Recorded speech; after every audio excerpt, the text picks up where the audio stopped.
We all know My Singing Monsters is the game built on patience. We've all felt the pain of waiting 24 hours for a breeding structure to clear up when you're trying to get an epic, and you just end up with another 24 hours and you miss the chance to get it. It happens with so many monsters, but there is a massive difference between casually completing some of your islands or getting a wordo to the really hard content that almost no one has achieved in My Singing Monsters history.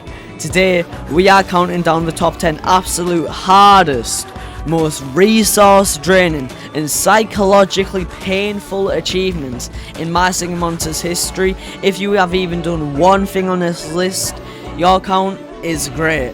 And no, number one isn't even like a Wubbox, a Celestial or an epic monster. It's a feature most of you completely ignore. So let's get right into it. Starting us off at number 10, we have a challenge that is the ultimate test of early and mid game patience, getting on court and spinning on the Clubbox tickets until you finally get Auto-tuna.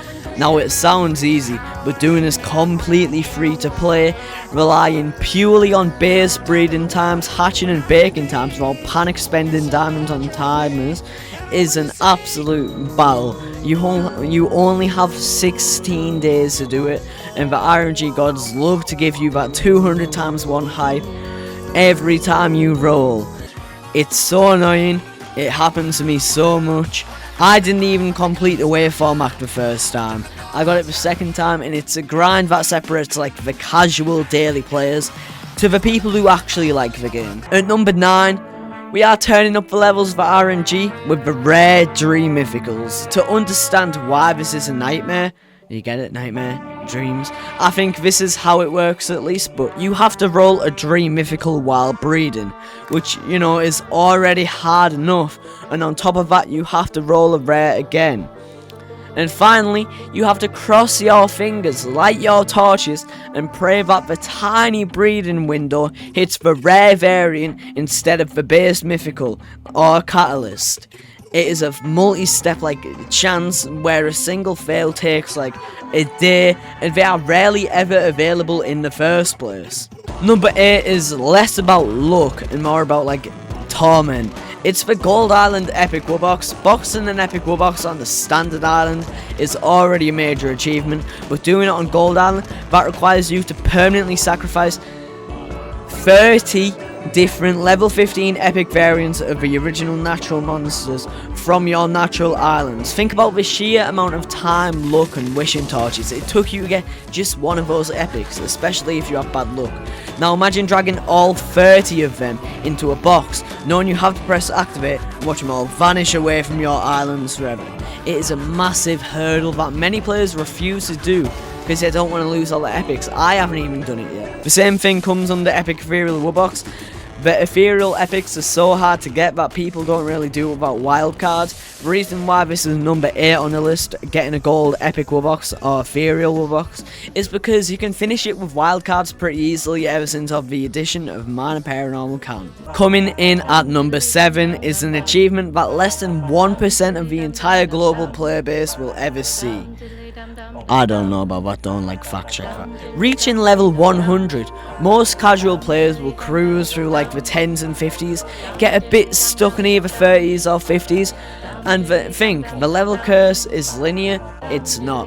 The XP curve in the later half of the game becomes an absolute like vertical wall. It's like you're climbing up a mountain. To climb it, you need to be running non-stop, like optimized baking cycles all year round. We are talking like billions of coins converted into food day in and day out for literal years. If you're lucky and you have a lot of coins, it'll take like 6 months. It's a badge of honor that proves you haven't just like played the game. You've been like playing it every day. You're a good player.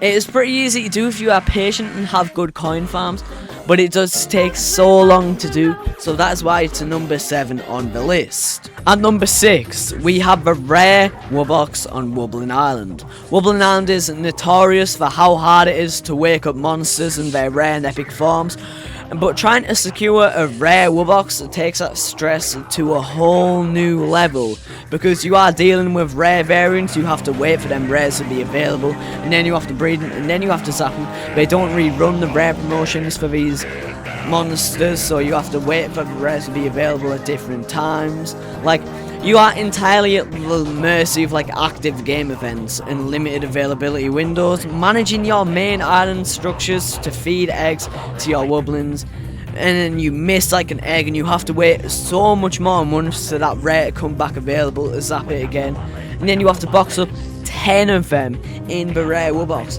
Wildcards doesn't even make this easier because you need 400. Imagine how painful the epic Wubbox is gonna be. That's gonna be horrible. Number 5 takes us into pure high level strategy, completely finishing the islets, including the primordials and the rare ethereal variants. This isn't just a grind you can brute force with like diamonds. Well, it is, but it requires so much luck and diamonds. Getting the rare monsters, they are rarely ever available as well. And if your islets are finished, you are just crazy at this game. As not only is it hard enough to finish your islets anyway because of the primordials, it's a little bit easier with the primordial wish feature. You also have to get lucky enough to get all the rares through their short time windows. Stepping onto the top of the list now, at number 4, maintaining a completely full Ambrand with all 32 commons, 32 rares and 32 epics on the island at the same time. Look at this island, it's beautiful, but the background RNG and like time that was required to make this happen is absolutely brutal. You are looking at a colossal relic investment just to unlock the vessels. Then you have to perfectly calculate your grid space to ensure all the 96 monsters fit while remaining like looking nice, I guess. And finally, you have to manage the overlapping wave times and wake them all up free of each monster without letting any vessels expire.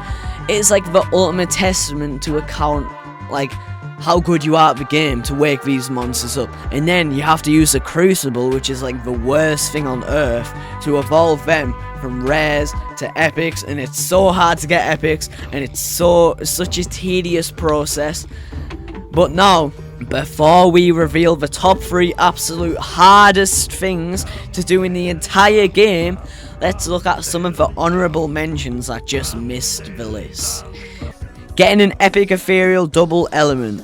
A breeding percentage so low it will make you want to like just crash out and delete the game. I've got one, and I've tried for every single one since they came out. It's so hard to get, they are rarely ever available, and when they are available you always accidentally breed the rare ethereals instead of the epics. It's so annoying. Waking up certain epic wubblins, they aren't all out yet, but these require epic fires and epic naturals, which aren't available at the same time very often, and you need the luck to breed them as well as have the rares of the wubblins in the first place. So you need to get lucky and breed all these epics. You need to have the rares already, which is hard enough to get. That's why it's like an honourable mention. And you can finish it with wildcards now, so I guess it's a little bit easier. Adultifying a celestial, it's not hard for high level players, but it is quite moderate. It's more annoying because of like flex eggs and stuff, but other than that I don't really mind it. I just don't do it. Breaking into the top 3, we have one of the newest endgame giants in the game, completing a full Nexus nucleus with 32 commons, 32 rares and 32 epics. To even like get started on Magical Nexus, your account already needs to be maxed out on like Psychic, Fairy, Bone and Light, having all the magicals, all their rares and all their epics. And then you have to spend so many diamonds and so many coins and food to level them all up and teleport them. It's a level 18 requirement. That is so high. You are essentially taking like the hardest and highest tier monsters from across all your magical islands and funneling them into one central island. The sheer food and coin diamond costs to feed this pipeline is enough to like bankrupt a full mid-level account as soon as they attempt it. One of the final things I've done in the game, it's so bad. And then we still have like so many epics to release as well. At number 2 is an achievement that requires you not only to just play the game today, but every day of your life, multiple times a day. Achieving a max level polarity amplifier with a completely flawless collection of all 3 Wubboxes, all 20 epics, all 20 rares, and all 20 commons on Wobbling Island. It's like the ultimate thing to do in the game. You have to get all your Wobblins, you have to get all of them rare, you have to get all of them epic, you have to get all 3 of the Wubboxes, and then you have to get Monculus, rare Monculus, and epic Monculus. That's like really hard to do. And obviously, there's still upcoming epic Wobblins, and there's still upcoming epic Wubbox. So this is going to be like impossible, and I think not many people are going to do this when it comes out, and not for a while. And finally, the #1 hardest thing to do in My Singing Monsters. It isn't a Wobbling, it isn't a Wubbox, it isn't a monster, it isn't anything you think it is. It is a feature that probably 90% of you haven't touched since it came out. The Coliseum. Leveling up every single Coliseum monster to level 20. Let's be honest, the Coliseum is a forgotten island for most of the community, because of that nobody realises the sheer, like, uncensored horror of getting every monster at level 20. To get every single eligible monster at level 20, you need an evil amount of food and a lot of time in your hands. I'm pretty sure off the top of my head, humbugging level 19 to 20 takes 1 month. You need so much time and so much coins that almost I don't even think anyone has ever done it. It offers like 0 progression benefit back to your account, so there's no point in doing it. This is why no one has done it.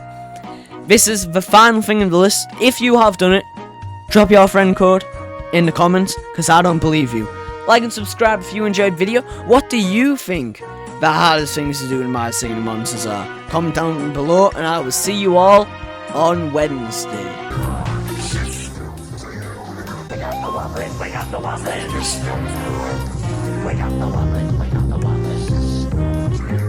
We got the Wubbox, we got the Wubbox. We got the Wubbox, we got the Wubbox.